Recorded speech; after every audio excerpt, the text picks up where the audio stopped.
नमस्कार दोस्तों, स्वागत है आपके अपने चैनल जी फैक्ट पर। आज के इस वीडियो में हम बात करेंगे आज के करंट अफेयर्स के बारे में, लेकिन एक बार कल का रिवीजन कर लेते हैं। करते हैं स्टार्ट वीडियो को बगैर किसी देरी के। ठीक है, नंबर 1 क्वेश्चन है कि हमारा हाल ही में आयोजित मारवाड़ महोत्सव में मारवाड़ श्री का अवार्ड किसे दिया गया है? तो सही आंसर होगा इसका सम्राट लोहार को जो है यहाँ पे मारवाड़ श्री का अवार्ड दिया गया है। अगर हम बात करें मारवाड़ महोत्सव का आयोजन कब किया गया था, तो आंसर याद रखना कि 27 अक्टूबर को जो इसका आयोजन हुआ था। कब हुआ था? 27 अक्टूबर को इसका आयोजन किया गया था। और कहां पर आयोजित किया गया था? तो उम्मेद भवन जोधपुर में आयोजित किया था। कहां पर हुआ था? तो उम्मेद भवन जोधपुर में जो अगर हम बात करें इसका आयोजन हुआ था। और तारीख याद रखनी है 27 अक्टूबर को। मारवाड़ श्री का अवार्ड किसको मिला था? तो सम्राट लोहार को मिला था, ये आपको ध्यान रखना है।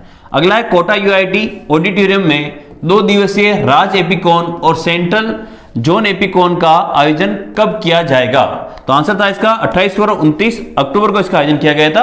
कहां पर किया गया था? तो कोटा के अंदर इसका आयोजन हुआ था। ठीक है, अगर हम बात करें भाई एक तरीके से ये जो आयोजन किया गया था किसके लिए संबंधित था, तो यहां पर जो है कुल मिला के 800 फिजिशियन ने पार्टिसिपेट किया था। किसने पार्टिसिपेट किया था? 800 फिजिशियन ने यहाँ पर पार्टिसिपेट किया था, ये आपको ध्यान रखना है। यानी किसके लिए आयोजित किया गया था? तो फिजिशियन की एक तरीके से क्या थी, यहाँ पे मीटिंग थी। अगर हम बात करें इसकी थीम क्या थी, तो याद रखना है कि empowering physician for academic excellence theme पर ये आयोजित किया गया था। ये थीम भी आपको यहाँ पे ध्यान रखनी है। लास्ट वीडियो में मैं इसको ला नहीं सका था, तो इस वीडियो में मैंने इसको बता दिया आप लोगों को कि इसकी थीम क्या थी। अगला क्वेश्चन है हमारा कि हाल ही में चंडीगढ़ में आयोजित अंडर 23 एथलेटिक्स चैंपियनशिप में किस खिलाड़ी ने रजत पदक जीता है? तो आंसर होगा इसका धर्मवीर ने यहाँ पर जो है अंडर 23 एथलेटिक्स चैंपियनशिप में जो है रजत पदक हासिल किया। नाम क्या है? तो धर्मवीर है।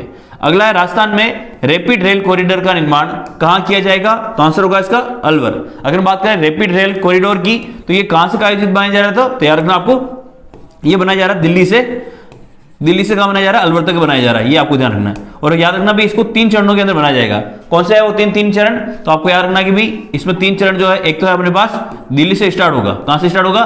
दिल्ली से स्टार्ट होगा। और कहां तक जाएगा? तो गुरुग्राम तक जाएगा। कहां तक जाएगा? गुरुग्राम, जो कि कहां स्थित है? हरियाणा के अंदर स्थित है, यहां तक जाएगा।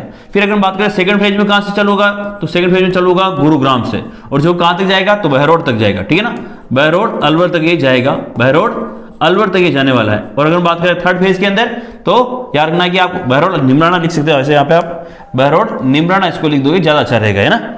तो बहरोड निमराना तक ये जाने वाला है। ठीक है ना। और अगर हम बात करें भाई लास्ट में थर्ड फेज के अंदर ये कहां से चालू होगा, तो ये चालू होगा बहरोड से, बहरोड निमराना से चालू होगा। और कहां तक जाएगा? तो यार रखना ये जाएगा अलवर तक। ठीक है ना, कहां तक जाएगा? अलवर तक जाएगा। तो इसको 3 फेज के अंदर बनाया जाने वाला है। इसको रैपिड रेल कॉरिडोर को अगर हम बात करें इसको कब तक पूरा करने का लक्ष्य रखा गया है, तो 2028 तक इसको पूरा करने का लक्ष्य रखा गया है। ये भी आपको यहाँ पे ध्यान रखना है। बढ़ते हैं अगले क्वेश्चन तरफ। अगला है 25 अक्टूबर से 7 नवंबर तक गोवा में आयोजित होने वाले राष्ट्रीय खेलों में राजस्थान टीम की कप्तानी कौन करेगा? तो आंसर होगा सचिन शेखावत यहाँ पर जो है टीम की कप्तानी कर रहे हैं। इनका संबंध कहां से आता है? तो ये भी याद रखना, इनका संबंध आता है झुंझुनू जिले से। कहां से आता है इनका संबंध? झुंझुनू जिले से। साथ ही याद रखना जो राष्ट्रीय खेल जो है गोवा के अंदर जिसका आयोजित किया जा रहा है, इसका अगर हम बात करें इसका जो लोगो रखा गया है, इस लोगो का नाम क्या रखा गया है? तो इस लोगो का नाम रखा गया है मोगा। क्या नाम रखा गया है? मोगा उसका नाम रखा गया है। ये आपको थोड़ा सा यहाँ पे ध्यान रखना है। एक भारतीय बाइसन, है ना। क्या है? मोगा एक भारतीय बाइसन, ये इसका लोगो रखा गया या इसकी थीम रखी गई, ये आपको ध्यान रखना है। ठीक है ना। अगर हम बात करें इसका आयोजन कब से हो रहा है, तो 25 अक्टूबर से लेकर 7 नवंबर तक इसका आयोजन किया जाएगा। गोवा में जो है 5 जगह इसको आयोजित किया जाएगा, ये भी आपको थोड़ा सा ध्यान रखना है। ठीक है। अगला है 6, और इसमें अगर बात करें राजस्थान से कितने खिलाड़ी पार्टिसिपेट कर रहे हैं, तो राजस्थान से 480 खिलाड़ी यहाँ पर पार्टिसिपेट कर रहे हैं। और अगर हम बात करें इसका जो आयोजन इसका जो स्पॉन्सर है वो कौन है? तो एसबीआई बैंक है। हमारे राजस्थान टीम का स्पॉन्सर कौन है? तो एसबीआई बैंक हमारे राजस्थान टीम का यहाँ पे स्पॉन्सर है। 480 खिलाड़ी राजस्थान से भाग ले रहे हैं। इसका लोगो क्या है? तो मोगा, एक भारतीय बाइसन। और अगर बात करें सचिन शेखावत का संबंध कहां से? तो झुंझुनू से। अगला है न्यूजीलैंड के किस खिलाड़ी को आईपीएल 2024 के सीजन से पहले सहायक कोच और तेज गेंदबाज की भूमिका में राजस्थान रॉयल्स टीम में शामिल किया गया है? तो आंसर होगा इसका सेन बॉन्ड को यहाँ पर शामिल किया गया है। अगर बात करें आईपीएल 2024 की यहाँ पर जो कोच नियुक्त किया गया नाम तो उनका क्या है? सेन बॉन्ड। और ये कहाँ की खिलाड़ी है? तो ये न्यूजीलैंड की खिलाड़ी है। ये भी आपको थोड़ा सा यहाँ पे ध्यान रखना है। ठीक है, ये न्यूजीलैंड की खिलाड़ी है। अगर हम बात करें सबसे पहले आईपीएल राजस्थान ने कब जीता था, तो 2008 के अंदर जीता था। और उस समय कप्तान कौन था? तो सेन वार्न उस समय कप्तान हुआ करते थे। कौन थे उस समय? सेन वार्न जो है उस समय कप्तान हुआ करते थे। ये आपको थोड़ा सा ध्यान रखना है। अगला है 23 अक्टूबर को राजस्थान के पूर्व मुख्यमंत्री उपराष्ट्रपति भैरों सिंह शेखावत की कौन सी जयंती मनाई गई थी? तो आंसर होगा इसका 100वीं जयंती मनाई गई थी। और अगर हम बात करें इस समय जो एक पुस्तक का विमोचन किया गया था जिसका नाम था माटी के लाल बाबोसा, ठीक है ना, क्या पुस्तक का नाम था? माटी के लाल बाबूसा, ठीक है ना, माटी के लाल बाबूसा। और इस पुस्तक का विमोचन किसने किया था? तो आपको याद रखना है कि इस पुस्तक का विमोचन किया था जितेंद्र शेखावत ने। किसने किया था? जितेंद्र सिंह शेखावत ने जो है इसका विमोचन किया था, ये आपको ध्यान रखना है, ठीक है ना। तो ये भी आपको थोड़ी सी यहाँ पे जानकारी रखनी है। अगला है राजस्थान कैडर के किस आईपीएस को सीबीआई के विशेष निदेशक पद पर नियुक्त किया गया है? आंसर होगा धर्मचंद जैन को। अगला क्वेश्चन हमारा कि राजस्थान के सरकारी स्कूलों में सुरक्षित स्कूल सुरक्षित राजस्थान अभियान के तहत असुरक्षित स्पर्श यानी गुड टच और बैड टच के बारे में जागरूकता अभियान के दूसरे चरण की शुरुआत कब की गई है? तो आंसर होगा इसका 26 अक्टूबर को इसकी शुरुआत की गई है, ये आपको ध्यान रखना। पहले चरण की शुरुआत कब हुई थी? तो 26 अगस्त को इसकी शुरुआत हुई थी। और अगर बात करें अब दूसरे चरण की शुरुआत कब हुई है? तो 28 अक्टूबर को हुई है।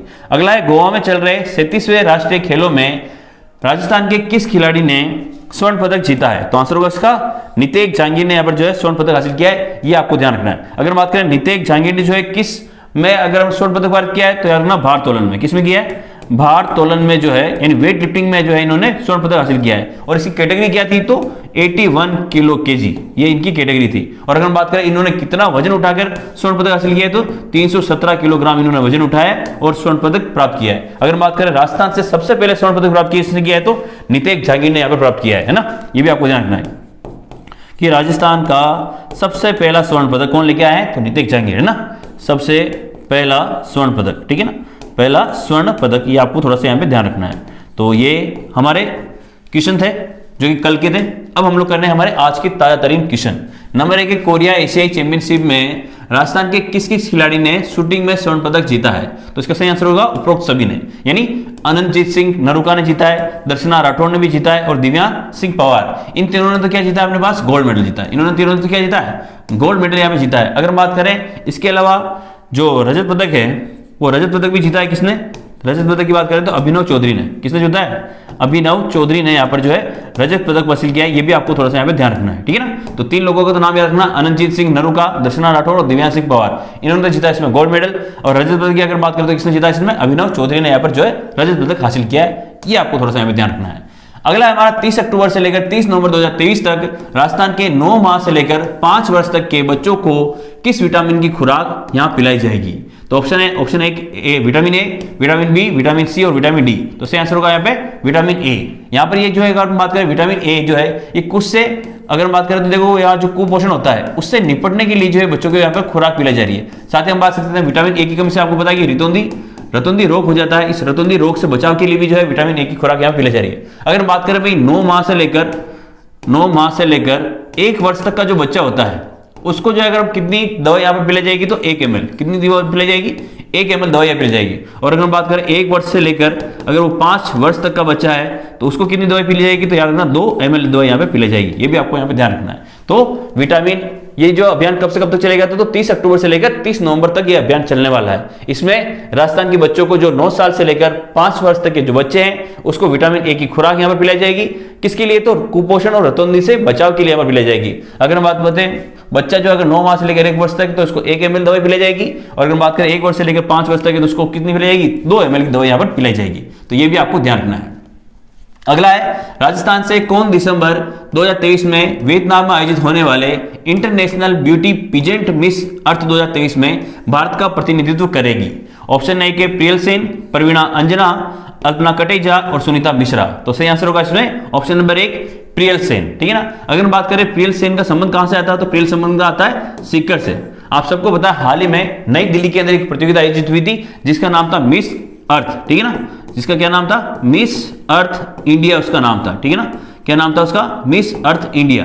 और इसमें जो है सबसे पहले अगर हम बात करें उसको खिताब को जीता किसने था? तो प्रियल सेन ने उस खिताब को जीता था। उस समय डिसाइड किया गया था कि जब अगर हम बात करें वियतनाम के अंदर एक प्रतियोगिता आयोजित होगी जिसका नाम क्या है? Beauty peasant Miss Earth 2023। इसमें भारत का प्रतिनिधित्व कौन करेगी? तो प्रियल सेन करेगी। इसी प्रकार से अगर हम बात करें नई दिल्ली के अंदर एक और प्रतियोगिता आयोजित की थी जिसका नाम था मिस इंटरनेशनल इंडिया, ठीक है ना। उसका नाम क्या था? मिस इंटरनेशनल इंडिया, ठीक है ना। मिस इंटरनेशनल इंडिया वो कौन बनी थी? तो प्रवीणा अंजना बनी थी। इनका संबंध कहां से आता है? तो इनका संबंध आता है प्रतापगढ़ से। कहां से आता है? प्रतापगढ़। और प्रतापगढ़ में अगर बात करें एक तहसील आती है छोटी सादरी। कौन सी? छोटी सादरी। इस छोटी सादरी के एक छोटे से गांव का इनका संबंध आता है किसका? प्रवीणा अंजना का। इनको कौन सा मिला था? तो मिस इंटरनेशनल इंडिया अवार्ड इनको मिला था, ठीक है ना। मिस इंटरनेशनल इंडिया अवार्ड इनको मिला था, ठीक है, ये आपको ध्यान रखना। और इनको अगर बात करें तो जापान के अंदर एक प्रतियोगिता आयोजित होगी, जापान के अंदर भी जो है एक प्रतियोगिता आयोजित की जाएगी, मिस इंटरनेशनल नाम से एक जापान के अंदर प्रतियोगिता आयोजित होती। उसमें अगर हम बात करें भारत को रिप्रेजेंट कौन करेंगे तो प्रवीणा अंजना करेगी। अगर हम बात करें वियतनाम के अंदर जो प्रतियोगिता आयोजित हो रही है जिसका नाम क्या है, ब्यूटी पीजेंट मिस अर्थ 2023, इसमें राजस्थान को रिप्रेजेंट कौन करने वाली, सॉरी भारत को रिप्रेजेंट कौन करने वाली, तो प्रियल सेन। प्रियल का संबंध का कहां से आता है, तो सिकर से आता है। प्रवीण अंजना का संबंध कहां से आता है, तो याद रखना है कि प्रतापगढ़ की छोटी छात्री तहसील से इनका संबंध आता है। अगर बात करें अल्पना कटेजा की, तो आपको पता है कि भाई अल्पना कटेजा तो आपको याद हो ही गया होगा कि अल्पना कटेजा जो है हमारे राजस्थान यूनिवर्सिटी की क्या है, वीसी है, ठीक है ना। राजस्थान यूनिवर्सिटी की क्या है ये राजस्थान यूनिवर्सिटी की है हमारे वीसी, ठीक है ना, कुलपति यहाँ पे है। अगर बात करें क्या है तो पहली महिला स्थायी कुलपति है, पहली महिला स्थायी कुलपति है, ये भी आपको थोड़ा सा ध्यान रखना है ना, पहली महिला स्थायी कुलपति है, ठीक है, तो ये आपको थोड़ा सा यहाँ पे ध्यान रखना है। अगर बात करें सुनीता मिश्रा की, तो आपको याद रखना चाहिए कि मोहनलाल सुखाड़िया यूनिवर्सिटी उदयपुर की क्या है, ये महिला कुलपति है, ये भी आपको यहाँ पे सिर्फ ध्यान रखना है। तो सारी चीजें आपकी क्लियर हो गई, आपको ध्यान रखना है।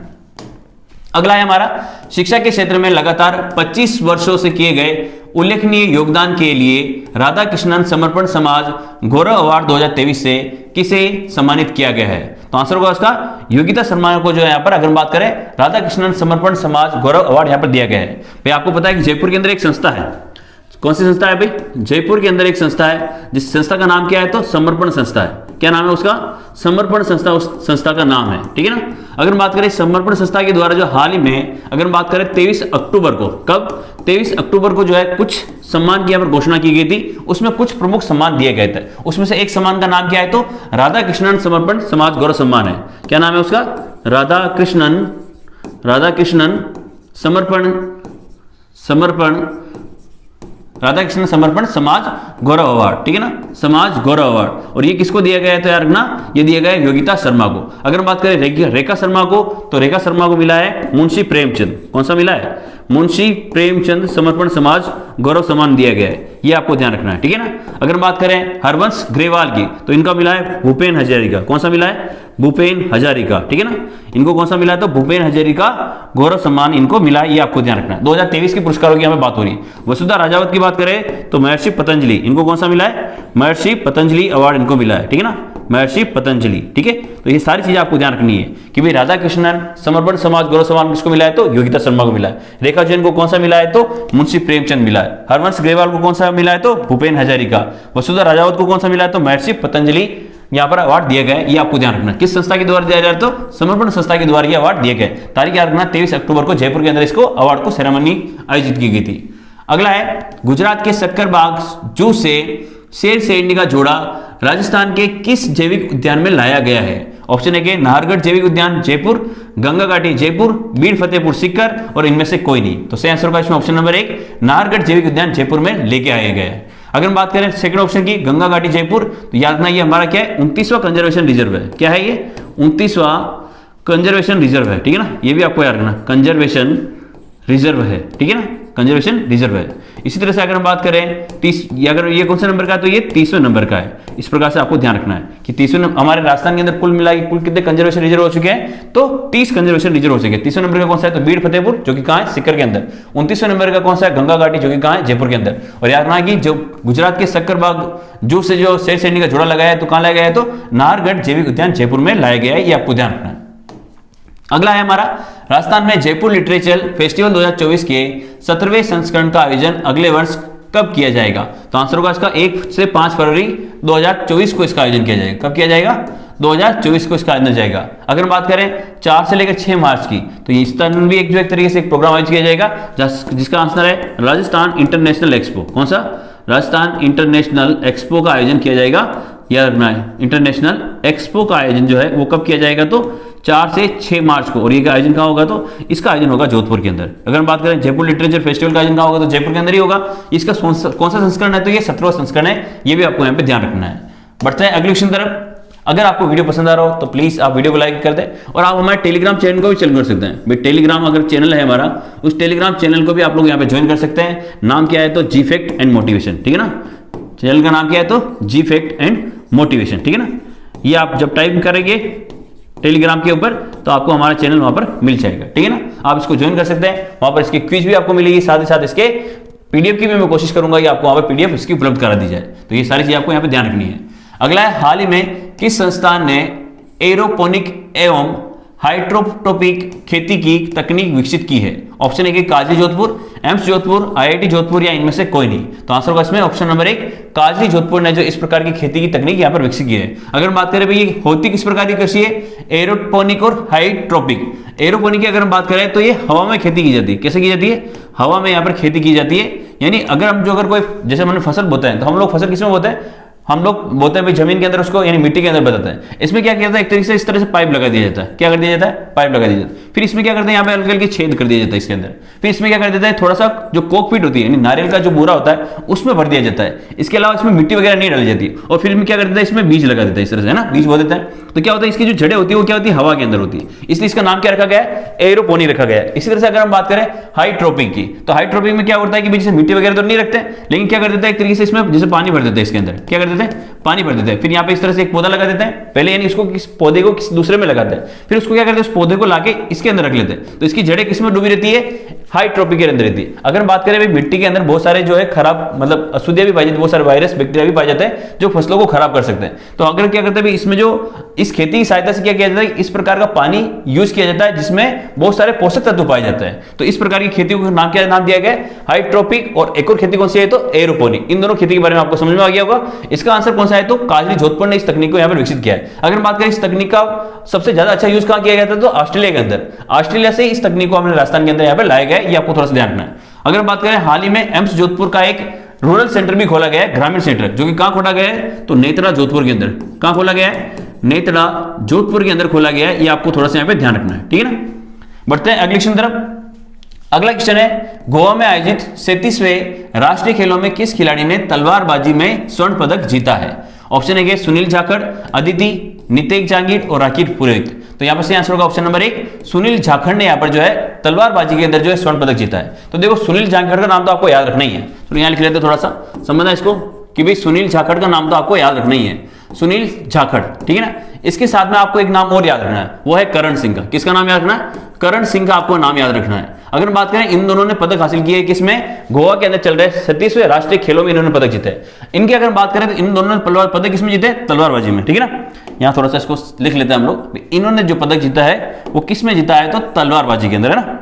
कलर चेंज करते हैं, यहां बात करते हैं किसकी, तलवारबाजी की, ठीक है ना। दोनों ने किसमें जीता है, तलवारबाजी के अंदर पदक जीता है। अगर बात करें इसको इन्होंने कौन सा पदक जीता है, तो इन्होंने तो जीता है स्वर्ण पदक। कौन सा जीता है, स्वर्ण पदक इन्होंने हासिल किया है। अगर बात करें इन्होंने कौन सा जीता है, तो रजत पदक जीता है, ठीक है ना। रजत पदक इन्होंने हासिल किया है, ठीक है। तो दोनों का नाम याद रखना, तलवारबाजी के अंदर सुनील जाखड़ का और करण सिंह का। दोनों ने कौन सा जीता है, तो एक ने तो स्वर्ण पदक जीता है, एक ने कौन सा जीता है, रजत पदक जीता है। उसके बाद अगर हम बात करें अदिति की, किसकी बात करें हम लोग, सेकंड नंबर बात करने वाले हम लोग अदिति की, है ना। नेक्स्ट आ जाता है हमारे पास अदिति, ठीक है ना। तो अदिति की अगर हम बात करें तो इन्होंने भी एक पदक जीता है, वो जीता है इन्होंने अदिति। और एक और नाम आपको याद रखना है पंकज गहलोत का। किसका नाम याद रखना है, पंकज गहलोत का, ठीक है ना, पंकज गहलोत का। दोनों नाम को आपको याद कर लेना है, एक तो अदिति का और एक पंकज गहलोत का।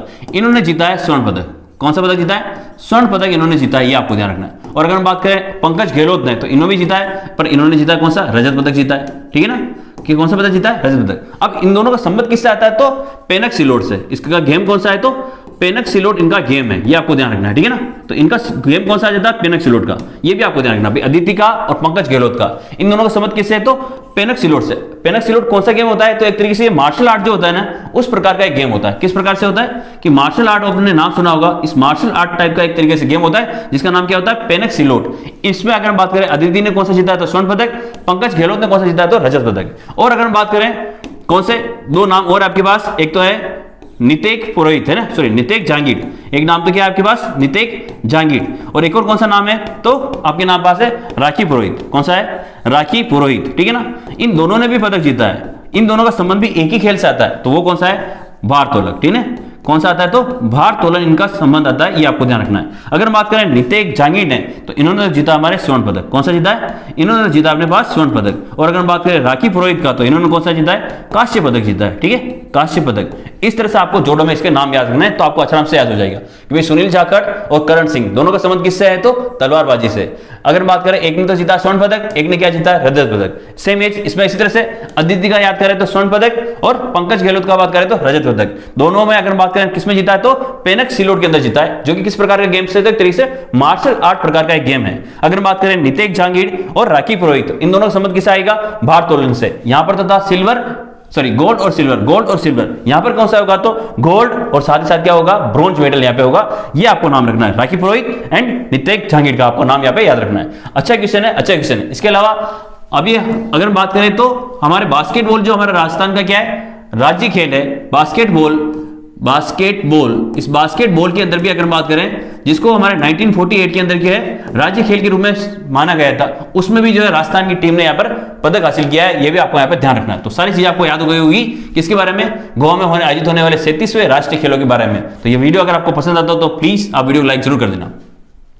अगला है, प्रसिद्ध ब्रह्मा कुमारी संस्थान को किस संयुक्त मुख्य प्रशासिका का हाल ही में निधन हो गया है।